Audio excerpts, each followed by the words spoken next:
Magandang araw po ulit sa ating lahat. Kami po ay naririto hindi lamang bilang isang partido, kundi bilang tanging boses ng manggagawang Pilipino sa Kongreso ngayon. Kami sa Trade Union Congress Party, TUCP Party List, ay buong tapang na ipinaglalaban ng bawat manggagawang Pilipino at kanilang pamilya sa loob ng halos 2 dekada na sa House of Representatives. Mula sa pagkakatatag ng Department of Migrant Workers, 4-piece law, expanded maternity leave at marami pang ibang TUCP pro-worker laws.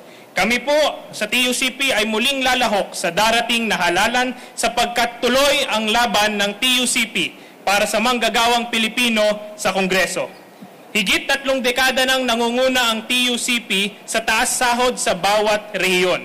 Ngunit barya-barya hindi sapat, tuloy ang laban para ng TUCP para sa 150 pesos across the board legislated wage hike. Napasa na rin natin ang Security of Tenure SOT Bill noong 17th Congress. Na veto pero hindi tayo susuko hanggat may manggagawang Pilipino na permanent temporary na nakakulong sa 555 endo contracts at bogus agencies. Tuloy ang laban para sa SOT ng TUCP. Bilang co-author ng Trabaho para sa Bayan Act, naninindigan kami sa TUCP na ang bawat Pilipino ay may karapatan sa permanente at disenteng hanap buhay. Dahil sa TUCP, laging bida ang manggagawa. Muli, ipanalo po natin ang TUCP party list sa Kongreso. Lagit-lagi, ipanalo po natin ang manggagawa at pamilyang Pilipino. Maraming salamat po.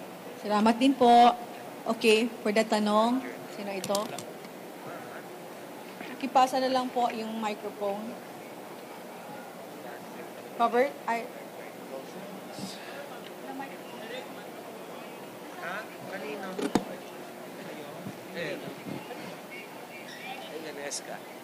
Pakibanggit po ng pangalan at ng media organization, ma'am. Good afternoon po. Lianesca Pantilla, May News Online. Sir, I understand TUCP is an ally of the administration, but yung 150 hindi pa rin pumapasa into law. What is the biggest hurdle for the what is the biggest hurdle why you think this measure is not being passed into law? Is the president against it? So For the longest what is the situation? Yes, for the longest time, pagdating sa legislated wage increase sa Kongreso, talagang napaka-uphill climb.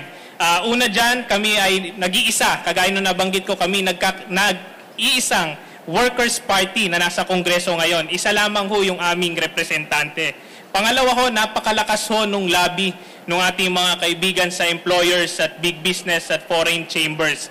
Gayunpaman, bagamat kami ho ang kaalyado ng Marcos administration, na kagaya ng binanggit niyo po, patuloy ho yung laban ng TUCP para sa legislated wage increase. Sa katunayan ho, maaring isa lamang ho kaming representante sa Kongreso, ngunit yung co-authors po namin, pagdating dito sa legislated wage increase, meron na po kaming halos 100 co-authors sa House of Representatives. Kung kaya't ang panawagan po natin kay Speaker Romualdez at kay Congressman Fidel Nograles na siyang chairman ng House Committee on Labor ay idaos na yung pang-apat at inaasahan namin huling hearing sa committee para finally i-approve na to sa 150 pesos sa House of Representatives. Naipasa na po ito sa Senado. Kung kaya ng Senado, naniniwala po kaming mas kaya ng House of Representatives.